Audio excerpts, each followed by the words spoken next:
Аллаху акбар, Аллаху акбар, Аллаху акбар. Ялчыгыл мәчетендә дини дәресләр бара. Биредә 7 яшьтән өлкәнрәк балалар өчен җәйге укулар оештырылган. Тәрбияле булып үссеннәр өчен остазлары да чын күңелдән тырыша. Беренчедән тәртипкә өйрәтәбез инде, ахлак дәресләрен бирәбез. Нинди пайгамбарыбыз Мухаммад Мустафа саллаллаху алейхи салям нинди күркәм холыклы булды, шундый күркәм холыклыны да аларга өйрәтәбез. Балалар дәресләрдә әхлак нигезләрен үзләштереп, пәйгамбәрләр тарихлары белән танышалар. Шулай ук татар һәм гарәп телләрен дә өйрәнәләр.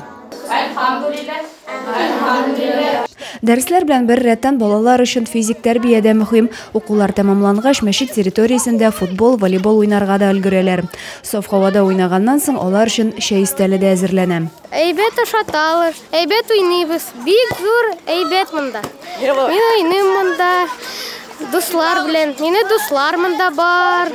Шәһәр балалары гына түгел, авыл җирлекләреннән дә килеп ислам нигезләрен өйрәнүчеләр бар. Бер туган Рамазан белән Ясминә җәйге укуларга беренче тапкыр гына йөрмиләр. Без бу лагерьга 3нче тапкыр киләбез. Монда әйбәт ашаталар, монда развлекательные игры. Играем с друзьями в футбол. Нам очень нравится тут. Мәчет каршындагы 2 атналык дини укулар 15 июльгә кадәр дәвам итәчәк. Адилә Борханова, Максим Майоров, Александр Тимофеев, Зей хәбәрләре.